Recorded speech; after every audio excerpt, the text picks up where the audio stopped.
c'est Monor, bienvenue dans cette nouvelle vidéo, nouvelle journée qui débute dans la ville de Trichy. Je commence avec un dosa aux oignons pour le petit déjeuner. Alors en fait ça fait déjà presque une heure que je suis parti de l'hôtel parce que j'avais plus internet sur mon téléphone. En fait ça fait pile un mois que je suis arrivé en Inde et la carte SIM que j'ai prise en arrivant à l'aéroport de Delhi, elle était programmée pour un mois. Donc là je me suis réveillé ce matin, j'y pensais pas et j'avais plus internet en sortant de l'hôtel. Donc j'ai trouvé une boutique Airtel. Airtel c'est l'opérateur de ma carte SIM. J'y suis allé et vraiment super simple. Bon, c'était un peu galère au début parce que le personnel parlait pas très bien anglais, donc un peu compliqué à se comprendre. Mais une fois qu'elles ont compris ce que je voulais, il y a une dame qui a pris mon téléphone et en 10 minutes c'était réglé. Donc ça y est, j'ai à nouveau internet. Et du coup là je suis revenu dans la grande rue principale, là vers mon hôtel, vers le temple, la rue du Bazar en fait, où je me suis baladé hier soir. Et j'ai trouvé un petit restaurant qui sert des dosas. Je me répète, mais voilà, le dosa, c'est vraiment validé. Et pour accompagner, j'ai pris un milkshake.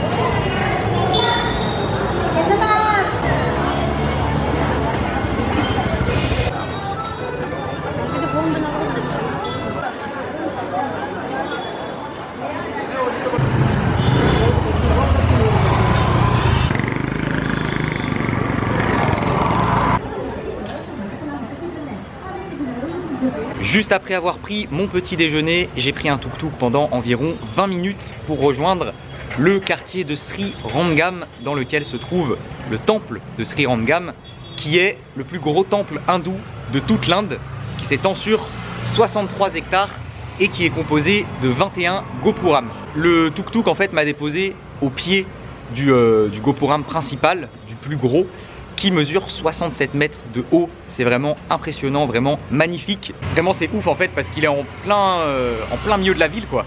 Genre il y a un bazar autour et c'est le bordel, il y a plein de trafic, plein de monde, plein de commerce. Et en plein milieu tu as cet immense gopuram. C'est un temple qui date de plus de 1000 ans. C'est parti, je vais aller visiter le plus gros temple de l'Inde. Ça a l'air vraiment incroyable. Let's go.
Nandri.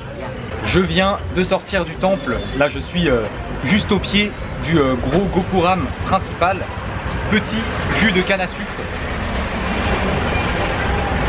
Et cette visite, c'était vraiment fantastique, incroyable. Je suis resté presque 2 heures à l'intérieur.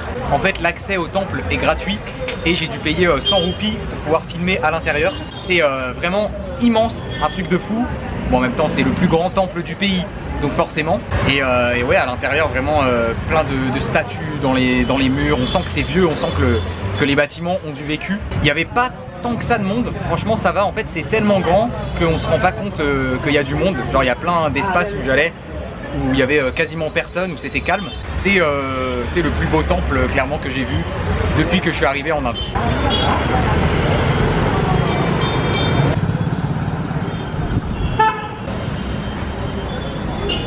Bon, je suis posé dans un petit restaurant, toujours à côté du grand Gopuram du temple.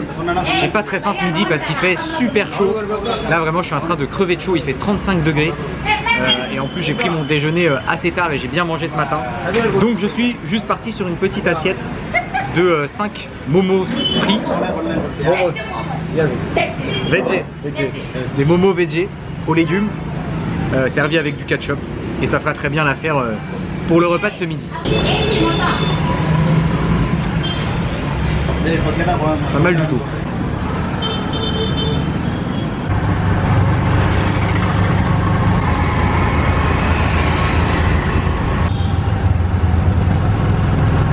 Bon, je vous explique, là c'est un peu la galère en fait. Je suis de retour dans le quartier de mon hôtel et en fait j'ai envie de réserver un ticket de train pour demain et je galère. Déjà ce matin quand je suis sorti pour aller chercher ma nouvelle carte SIM, enfin reprendre du forfait internet, j'ai aussi par la même occasion cherché des petites boutiques, des petites agences où tu peux réserver tes tickets de train, tes tickets de bus. Il y en a quelques-unes dans la ville, j'en ai fait 4 ou 5 ce matin et soit elles étaient fermées, soit c'était pas possible de réserver des trains, on pouvait juste réserver des bus. Donc là je suis revenu dans le quartier de mon hôtel pour essayer de trouver des agences ouvertes. Je suis repassé à une où j'étais passé ce matin qui était fermée. Elle est toujours fermée et c'est un peu galère. C'est un peu galère à trouver. J'essaye de demander à des gens comme ça.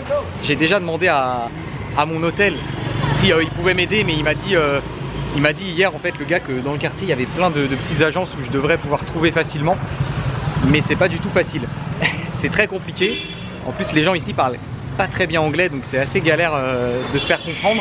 Je vais essayer de trouver, mais relou, c'est relou. Et ouais, bien sûr, j'ai essayé de réserver aussi sur internet, enfin de trouver sur internet, mais je trouve pas en fait. Regardez, j'en profite pour vous montrer le Rockfort Temple où j'étais hier en fin de journée. C'est juste ici tout en haut. Donc voilà à quoi ressemble la colline sur laquelle il se trouve.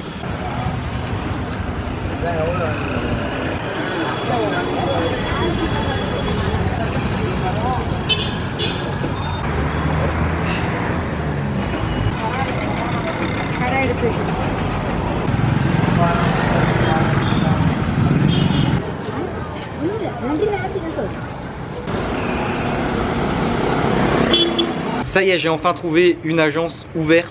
En plus, c'est l'agence qui est juste à côté de mon hôtel. Genre, je suis passé devant ce matin, c'était fermé. Je suis repassé là.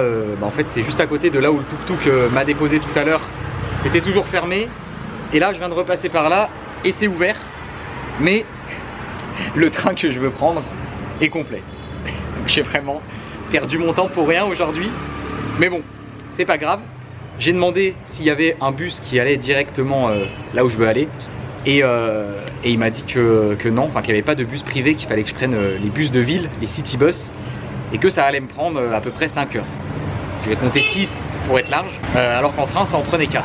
Voilà pourquoi je voulais prendre le train. Je voulais éviter de me faire un 6 heures dans les bus éclatés là. Mais malheureusement, j'aurais pas le choix. Et j'ai perdu toute mon après-midi quasiment à chercher ces tickets de train que finalement je n'ai pas. Non mais c'est aussi ça les voyages, il y a quelques galères comme ça. Il y a des fois où on cherche à s'organiser et en fait vaut mieux pas. Là je suis pas très loin d'une grande rue où il y a un bazar. Donc je vais aller me balader un peu par là-bas.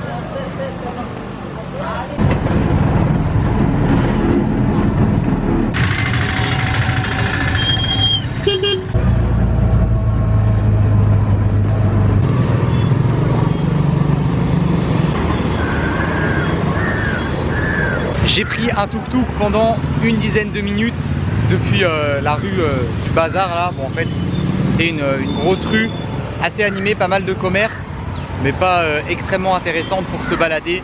Déjà en fait il y avait énormément de poussière parce qu'il n'y avait pas de goudron au sol, c'était juste des cailloux et de la poussière. Donc c'était vraiment pas agréable. Au final j'ai marché une dizaine de minutes et j'ai décidé de prendre un tuk-tuk pour venir au Sri Ayyappan Temple. Je vais tout de suite aller le visiter, mais malheureusement il est interdit de filmer et de prendre des photos à l'intérieur.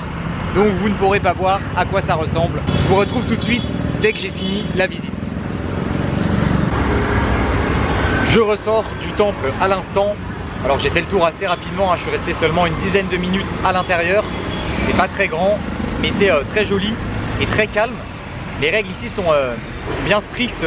On n'a pas le droit aux chaussures forcément, aux shorts, aux leggings, aux t-shirts avec des écritures offensantes, au téléphone, utiliser son téléphone, juste on n'a pas le droit, parler à haute voix et bien sûr photos et vidéos. Alors je respecte bien sûr tous les endroits dans lesquels on n'a pas le droit de prendre des photos et des vidéos, mais c'est quand même toujours très frustrant pour moi de ne pas pouvoir le faire. Ah, j'aurais beaucoup aimé vous montrer à quoi ça ressemble à l'intérieur, et pareil pour les autres temples que j'ai fait sur les derniers jours où il était interdit de filmer et de prendre des photos.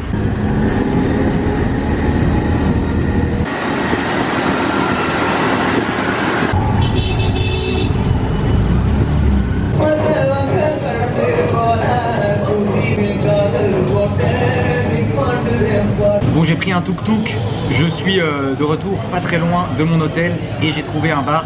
J'avais bien besoin sur cette fin de journée d'une bonne bière. Du coup ouais, petite bière sur cette fin de journée. Là on vient de m'amener toute une panoplie de snacks qui vont avec la bière. Ça fait du bien.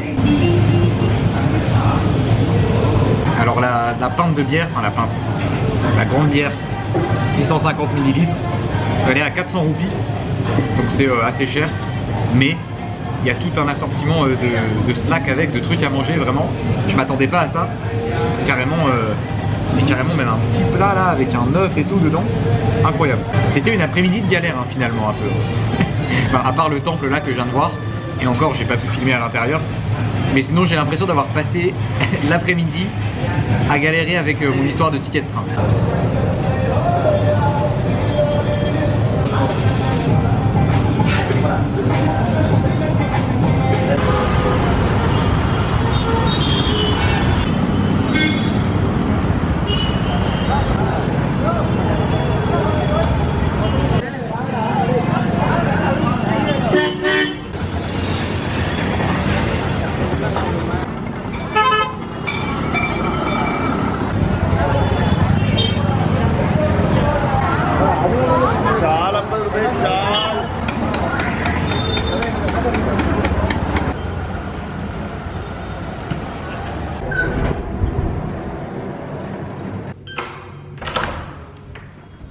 Après avoir bu cette petite bière, je suis revenu à pied à mon hôtel. J'ai mis une vingtaine de minutes. Le quartier autour de mon hôtel, comme hier, est très animé. Il y a ouais, un bazar et une rue commerçante avec plein de magasins et beaucoup de monde. Je voulais parler d'un truc aussi à propos des Indiens. Je vous en ai déjà parlé au début du voyage.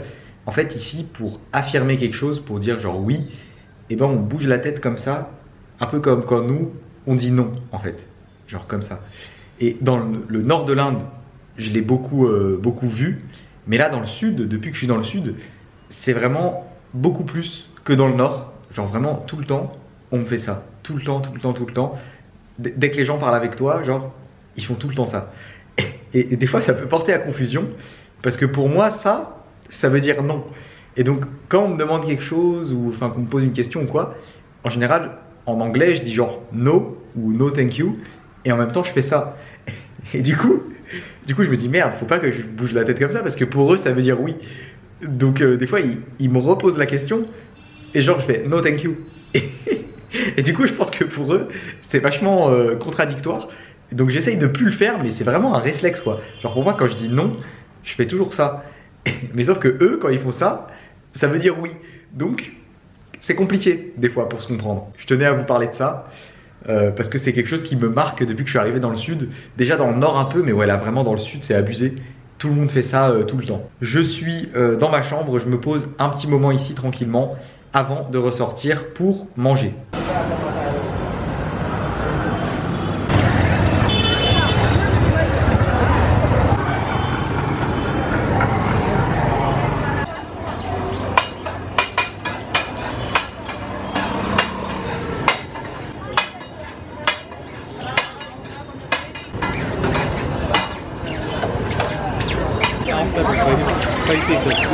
Yes. Ok. Nandri. Bon, je viens de ressortir de l'hôtel et ce soir je me suis laissé tenter par un petit stand qui fait des pani puri, grand classique de la street food indienne que j'ai déjà testé à plusieurs reprises sur ces derniers jours. Et là, il me les a fait avec oignon rouge, un genre de petit pois et du jus, du bouillon à l'intérieur comme ceux que j'avais mangé la première fois que j'ai testé ça. Vraiment, c'est super bon.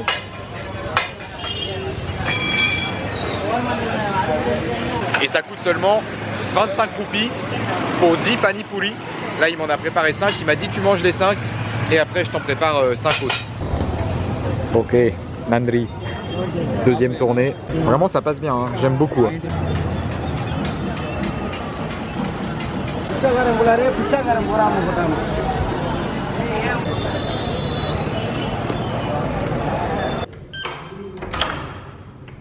Je suis de retour à mon hôtel après ce petit repas ce soir. Pani puri, repas à 30 centimes d'euros. Vraiment, c'est abusé les prix de la nourriture dans le sud de l'Inde. Autant au niveau des logements et des transports, les tuk-tuk et tout, c'est légèrement plus cher que dans le nord. Mais alors, au niveau de la nourriture, des restaurants, vraiment, c'est abusé. Les prix sont extrêmement bas. Il est temps de clôturer cette vidéo. J'espère que ça vous a plu. Si c'est le cas, comme d'habitude, n'oubliez pas le gros pouce bleu.